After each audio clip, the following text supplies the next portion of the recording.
Good morning, friends, and a very happy new year 2025. Happy new year friends.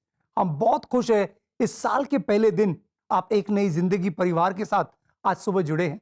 जी दोस्तों, हमें बहुत खुशी है कि इस नए साल की शुरुआत आप और हम इकट्ठे कर रहे हैं एक नई जिंदगी प्रोग्राम के द्वारा। आइए पढ़ते हैं ये वचन जो बाइबल से है, परमेश्वर का जीवित वचन। उत्पत्ति 1:1 में लिखा है, आदि में परमेश्वर ने आकाश और पृथ्वी की रचना की। आदि में परमेश्वर। दोस्तों, बाइबल जो परमेश्वर का जीवित वचन है, उसकी शुरुआत इस वचन से होती है और हमारी यही प्रार्थना है कि इस नए साल में हम परमेश्वर को हमेशा हर क्षेत्र में, अपने जीवन के हर क्षेत्र में पहला स्थान देंगे। We will keep God first in everything in our lives. और जब ऐसा करेंगे रिबेका, तब ये साल बहुत खूबसूरत होगा। जी, जैसे आपने ये वचन पढ़ा, कितना खूबसूरत वचन है। ये वचन हमें बताता है कि जैसे ही शास्त्र खुलता है, सब परमेश्वर से ही शुरू होता है। चाहे वो रचना है, चाहे वो नई जिंदगी है, जी, चाहे वो नया साल है। जी। और जैसे इस नए साल में हम कदम रखे हैं दोस्तों, हमें यकीन है कि ये साल आपके लिए बेहद खूबसूरत होने वाला है। आमीन। दोस्तों, हमारी यही प्रार्थना है कि ये साल 2025 आपके लिए आशीष भरा होगा। और दोस्तों, आज है बुधवार, तो आज हम आपके लिए लेकर आए हैं हमारा रीजनल फोकस एपिसोड। और आज हम गुजरात में हैं और गुजरात के बारे में तो आप सब जानते हैं। It's known for its beautiful colours. अपनी संस्कृति के लिए, अपनी परंपराओं के लिए ये बहुत फेमस है। और आज हम यहीं से आपके लिए सच्ची कहानी और गीत लेकर आए हैं। यस दोस्तों, अब समय है कि हम आपको एक खूबसूरत गरबा नाच दिखाएं। और ये सीएनआई चर्च की क्वायर है जो राजकोट से है, वो हमारे लिए ये खूबसूरत गीत लेकर आए हैं। ये गीत जो है वो हमारे एक नई जिंदगी प्रोड्यूसर विवेक अगस्टिन हमारे लिए लाए हैं। आइए दोस्तों, इन्हीं के साथ जुड़ते हैं और इस गीत का आनंद लेते हैं।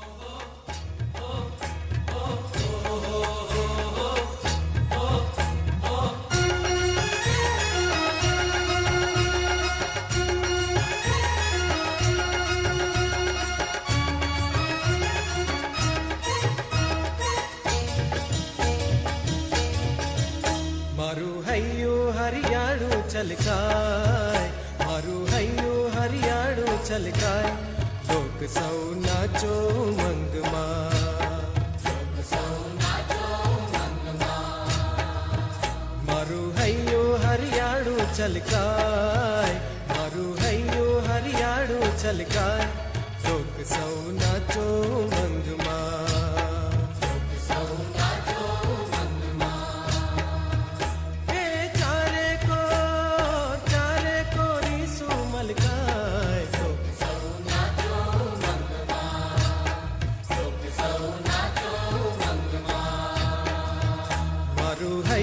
हरियाणु छलकाय, मारू हैयो हरियाणु छलकाय, लोक सौ नाचो मंगमा, लोक सौ नाचो मंगमा।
मन माझे एनो अणसार हो जीवतरनी वाटे कोई हवे साथे जीवतरनी वाटे कोई हवे साथे मन माझे एनो अणसार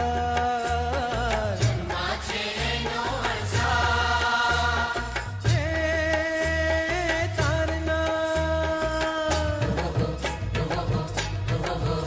हे तारना री सूजी श्वासे पड़ जाए हे तारना री सूजी श्वासे पड़ जाए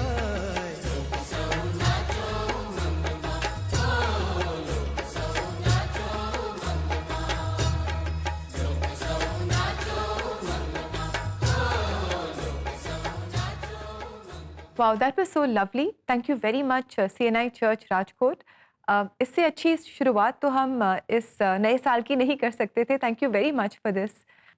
दोस्तों, हम जानते हैं कि इस प्रस्तुति से आपको बहुत आशीष मिली है और अगर ऐसे ही गीतों को आप तक लाने में आप हमारी सहायता करना चाहते हैं तो आप ज़रूर हमारे साथ सहभागिता में जुड़ें. आप अपना अनुदान हम तक पहुंचा सकते हैं, जिसके द्वारा हम और कई जगहों तक पहुंचकर ऐसे गीतों को आपके लिए खास ला सकते हैं. और ये करना बहुत आसान है. आप हमारी वेबसाइट पर जाएं. हमारा एड्रेस है cbnindia.org/give-to-cbn. यस, ऐसा जरूर कीजिएगा दोस्तों.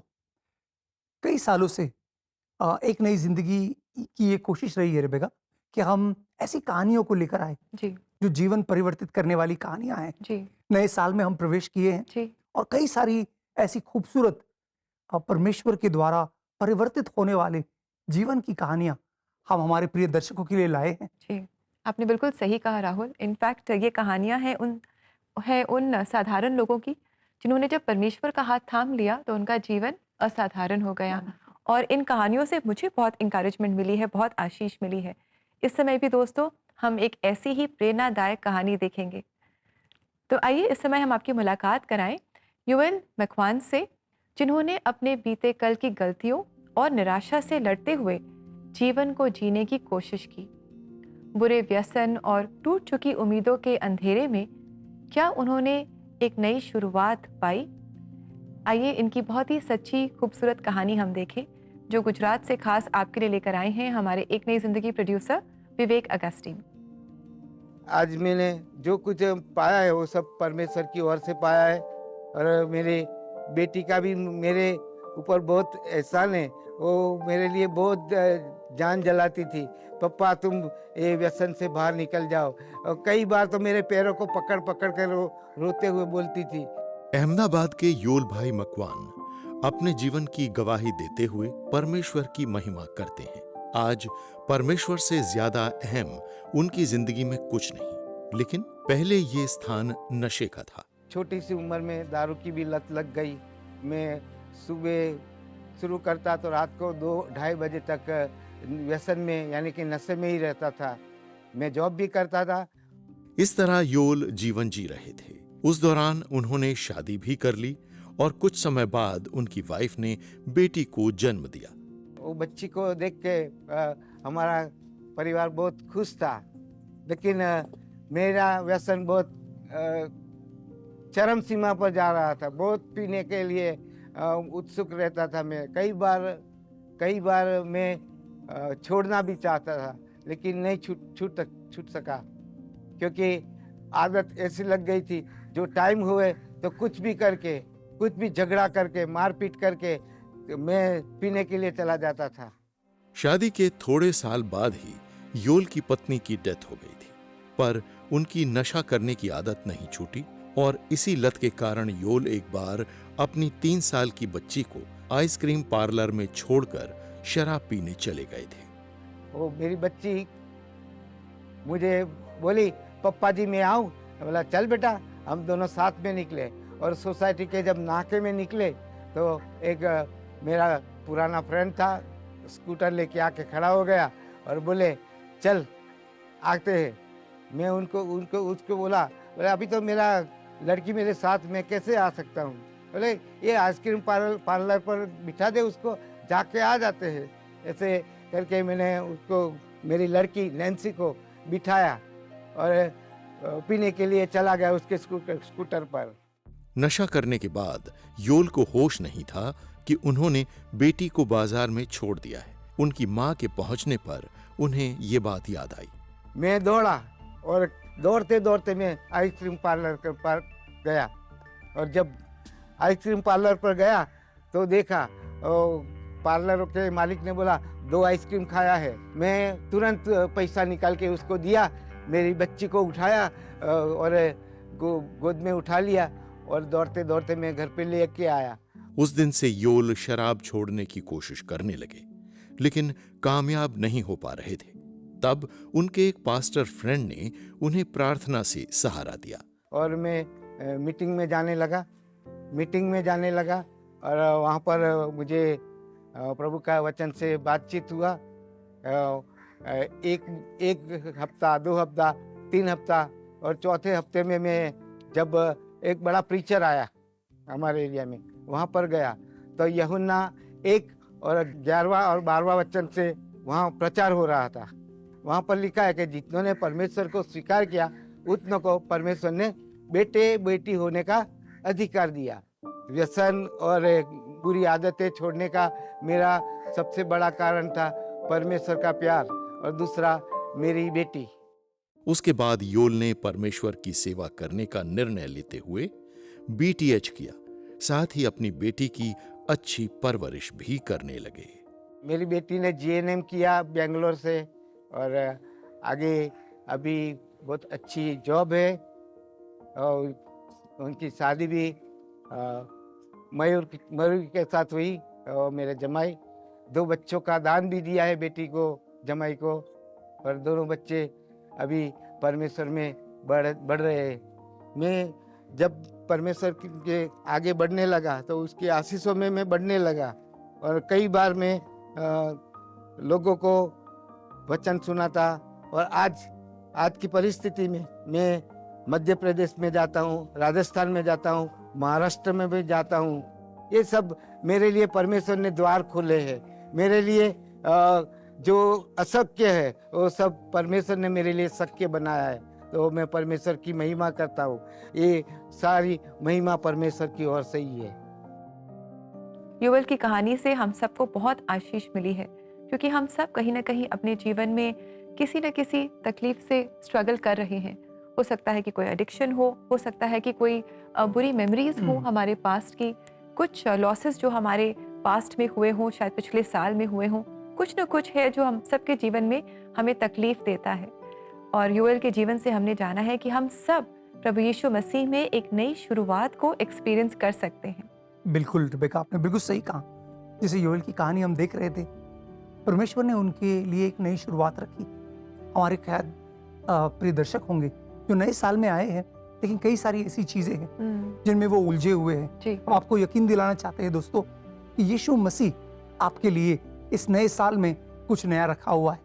आप भी इस नए जीवन को, इस नए आशीष को अपने जीवन में अनुभव करें। दोस्तों, नया साल आ गया है, आज साल का पहला दिन है, और हम अक्सर सोचते हैं इस नए साल में मेरे लिए क्या क्या है, क्या कुछ होने वाला है, क्या कुछ मैं करने वाला हूं, क्या कुछ मैं देखने वाला हूं। बड़ी उम्मीद, बड़े ख्वाहिशों के साथ हम नए साल में प्रवेश करते हैं, ना। आई एम श्योर कि आपने भी इस साल के लिए कई सपने सजाए होंगे। एक चीज जो हम आपको प्रोत्साहित करना चाहते हैं कि इस नए साल में आपको थामना है, वो है मकसद। यस दोस्तों, मकसद जो है ये बहुत जरूरी है, वरना ऐसा हो सकता है कि 2025 पूरा साल निकल जाएगा और हमने कुछ हासिल नहीं किया। मकसद क्या है? जब हम शास्त्र पढ़ते हैं तो हम देखते हैं कि परमेश्वर ने मनुष्य को एक मकसद से बनाया, और वो है कि हम हमारे जीवनों के द्वारा, हमारे बातों के द्वारा, जिस तरह से हम एक दूसरे से रिश्ता रखते हैं, उस सब के द्वारा हम उसकी महिमा करें। यह हमारा ग्रैंड पर्पस है, यह हमारा बड़ा मकसद है। लेकिन इसके साथ साथ परमेश्वर ने हमें अपना मकसद दिया है। परमेश्वर ने आपको क्या वरदान दिए, क्या हुनर दिए, क्या बुलाहट दी है, आपको इस मकसद को थामना है। दोस्तों, अब हम हमारे सबसे बड़े मिसाल यीशु मसीह को देखते हैं। क्या यीशु मसीह जब इस पृथ्वी पर थे, उनके जीवन का कोई मकसद था? आइए उन्हीं की जुबानी देखते हैं, यूहन्ना का 12वां अध्याय 27वां वचन। जॉन चैप्टर 12 वर्स 27, यूहन्ना का 12वां अध्याय 27वां वचन कहता है, अब मेरा जी व्याकुल है, फिर मैं क्या कहूं? हे पिता, मुझे इस घड़ी से बचा, परंतु मैं इसी कारण इस घड़ी तक पहुंचा हूं। कमाल है ना दोस्तों। देखा आपने, अंग्रेजी में यह वचन कहता है कि it is for this very purpose that I have come into this very our.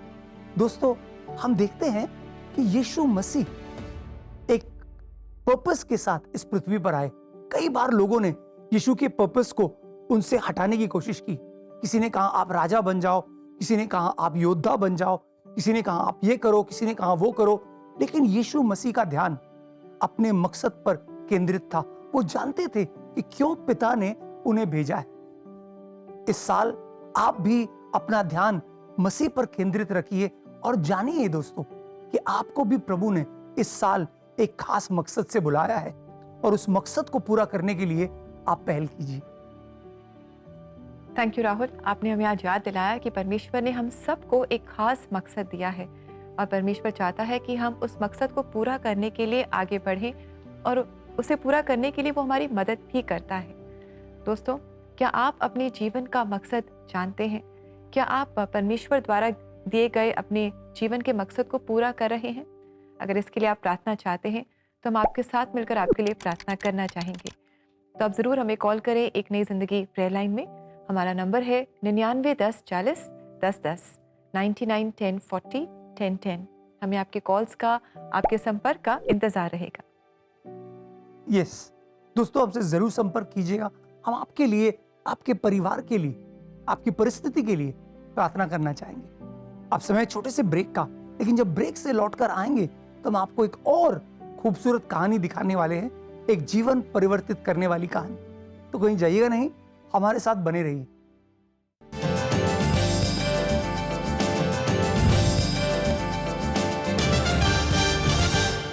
नए साल में अपने लक्ष्य की ओर एक नई सोच और विश्वास के साथ बढ़ते रहें। अपने कल के हार को पीछे छोड़ के एक नई उम्मीद के साथ 2025 में प्रवेश करें। ऑल इंडिया प्रेयर लाइन की टीम के साथ प्रार्थना में जुड़े रहें। Call us today on the number 9910401010। आइए एक नई उमंग के साथ आगे बढ़ें।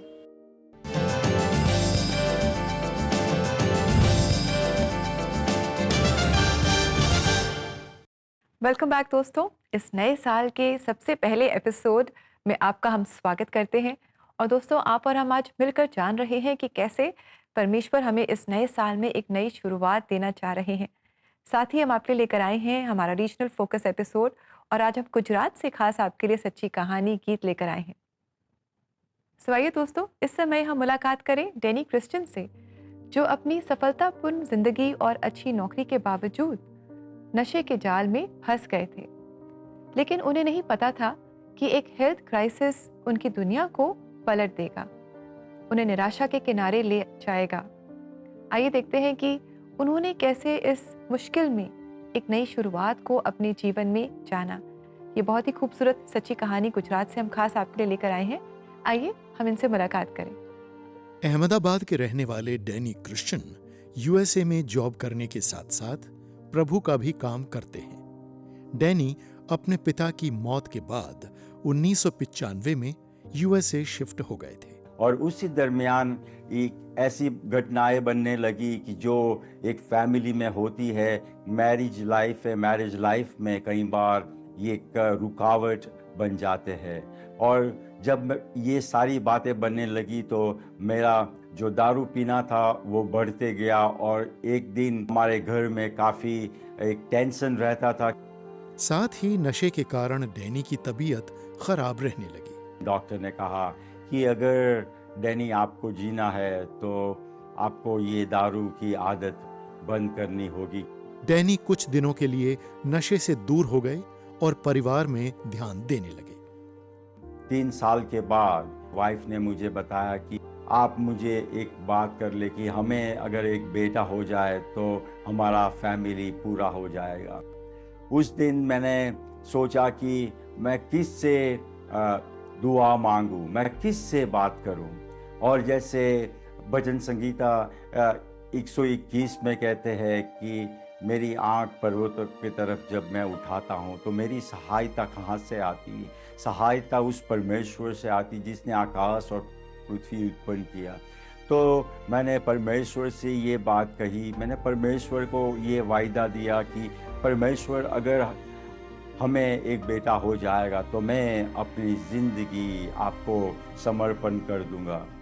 फिर डैनी के परिवार को बेटे की आशीष मिली, पर वो अपना किया हुआ परमेश्वर से वादा भूल गए और फिर से शराब पीने लगे, जिससे उनकी तबीयत खराब होने लगी। डॉक्टर ने मुझे बताया और मेरी वाइफ को फ़ोन करके बताया कि डैनी का जो लीवर है वो फेल हो रहा है। मेरी वाइफ ने प्रभु के दास को फ़ोन किया, मेरे भाई ने दुआ करना शुरू किया, वो उनकी टीम और मेरी मम्मी और कई लोगों ने मेरे लिए इंडिया में, यूएस में दुआ करना शुरू किया।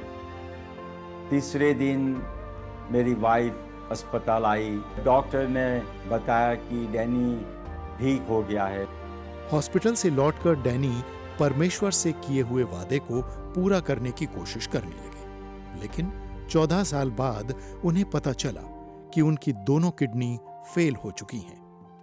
उसी दिन मैंने परमेश्वर को कहा, परमेश्वर अगर आपको मुझे जिंदा रखना है, आप मुझे अपने राज्य के लिए इस्तेमाल करना, वरना मुझे जीना नहीं है। परमेश्वर ने ऐसा काम किया कि एक मेरा फ्रेंड है, मेरा कोवर्कर है, मेरे साथ 15 साल से भी ज़्यादा मेरे साथ वो काम कर रहा है। 2022 में एक दिन रात को मेरे पास आया और मुझे कहा कि मुझे जो फॉर्म है, जो जिंदा डोनेट कर सके, वो फॉर्म मुझे चाहिए। जो रिस्क था वो यह था कि जो डोनर है, जब ट्रांसप्लांट होगा उस सर्जरी में वो डोनर की जान भी जा सकती है। उस दिन मैं घर गया और दुआ की, परमेश्वर को कहा कि अगर तीसरी बार अगर वो पूछेगा तो मैं वह फॉर्म दूंगा। परमेश्वर ने कंफर्मेशन देने के लिए जब मैं नेक्स्ट वीक गया तो उस फ्रेंड ने मुझे दोबारा पूछा, तीसरी बार पूछा। मैंने परमेश्वर का शुक्रिया अदा किया। उसके बाद उनका किडनी ट्रांसप्लांट प्रोसेस अच्छे से हो सका।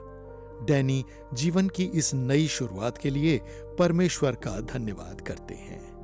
डैनी की कहानी में भी हम एक नई शुरुआत देखते हैं और बहुत मुश्किलों से डैनी अपने जीवन में गुजरे, एडिक्शन से गुजरे और फिर हेल्थ क्राइसिस से भी अपने जीवन में गुजरे, लेकिन कैसे परिवार इनके लिए प्रार्थना कर रहा था और परमेश्वर के अनुग्रह को हम इनके जीवन में देखते हैं कि कैसे परमेश्वर ने इन्हें एक नई शुरुआत दी और एक नया मौका इनके जीवन में दिया।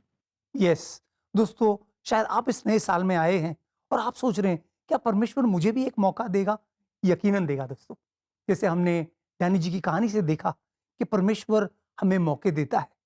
परमेश्वर ने यूना को मौका दिया, परमेश्वर ने पतरस को मौका दिया, परमेश्वर आपको भी एक नया अवसर देना चाहता है। Yes, indeed, friends, our God is a God of second chances. वो हमेशा हमें एक मौका देता है। जब हम पछतावा करते हैं, उनके पास आते हैं, माफ़ी मांगते हैं, वो हमें माफ़ करता है और आगे बढ़ने के लिए एक नया मौका देता है। परमेश्वर का जो मकसद है हमारे जीवन में, उसे पूरा करने के लिए हमें एक नया मौका देता है। दोस्तों, ऐसी ही कहानियों को दोबारा से देखने के लिए, इन्हें शेयर करने के लिए आप CBN इंडिया यूट्यूब चैनल पर जा सकते हैं। वहाँ रीजनल प्लेलिस्ट में आप इन कहानियों को अलग अलग भाषाओं में भी देख सकते हैं, शेयर कर सकते हैं और इनसे आशीष पा सकते हैं। ऐसा जरूर कीजिएगा दोस्तों। अब समय छोटे से ब्रेक का, लेकिन जब ब्रेक से लौट कर आएंगे तो हम आप सबके लिए इस नए साल के आशीष की प्रार्थना करने वाले हैं। तो कहीं जाइएगा नहीं, हमारे साथ बने रहिए।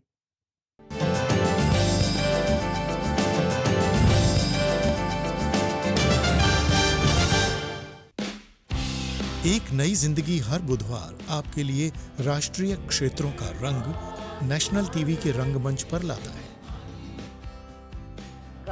देखिए सच्ची कहानियां, सुनिए चर्च कॉयर्स और सैर करिए ऐतिहासिक गिरजों की। हर बुधवार चलिए एक नए क्षेत्र में। देश विदेश से एक नई जिंदगी रीजनल फोकस देखने के लिए गिव टू CBN।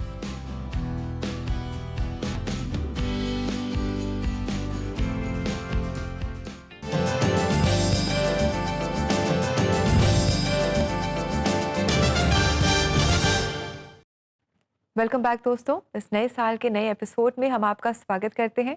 और आज हम बात कर रहे हैं नई शुरुआत के बारे में। और हमने देखा है कि किस तरह जब जीवन में हमसे कुछ गलतियां हो जाती हैं, तो जब हम उन गलतियों को परमेश्वर के पास लेकर आते हैं, उनसे माफ़ी मांगते हैं, वो हमें माफ़ करते हैं और हमें एक नई शुरुआत देते हैं। यस। और दोस्तों, सबसे खूबसूरत तरीका है शुरुआत करने का, वो है परमेश्वर से दुआ करें।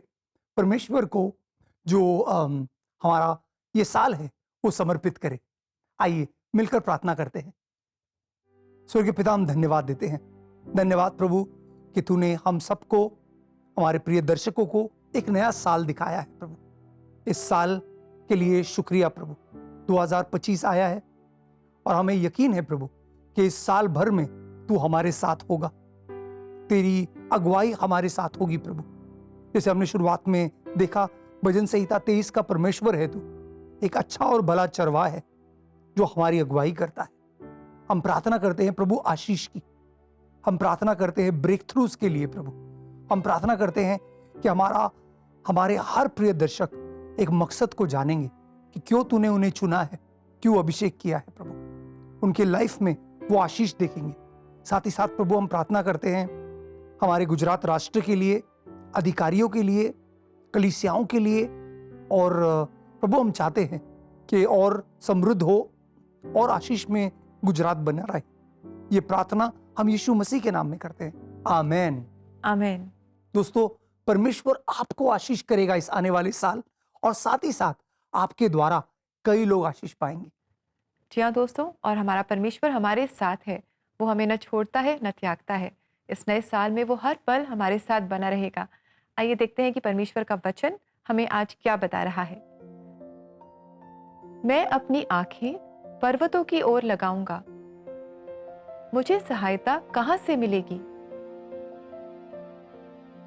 मुझे सहायता यहोवा की ओर से मिलती है, जो आकाश और पृथ्वी का करता है। भजन संहिता 121 उसका 1 और 2। कितना खूबसूरत वचन है दोस्तों। ये वचन हमें बताता है कि अपनी नजरों को हम परमेश्वर की ओर लगाएं। इस पूरे साल प्रभु दोस्तों, हम ये कोशिश करें, संकल्प करें कि बाकी चीजों से हम डिस्ट्रैक्ट नहीं होंगे, लेकिन अपना ध्यान हम उस परमेश्वर पर लगाएंगे जो सृष्टि करता है। जी हाँ दोस्तों, परमेश्वर को प्रथम जगह हम देंगे अपने जीवन में। We will always keep him first in our lives. परमेश्वर हमारी मदद करे कि हम ऐसा कर सकें। इसी के साथ दोस्तों, समय आ गया है आपसे इजाज़त लेने का। आशा करते हैं कि आज के प्रोग्राम ने आपको आशीषित किया है। कल आपसे हम फिर मुलाकात करेंगे और इस नए महीने में हम नई शुरुआत यानी कि न्यू बिगनिंग्स की थीम को आगे बढ़ाएंगे। So do join us tomorrow as well, and until then have a lovely blessed day. God bless you friends. God bless you friends.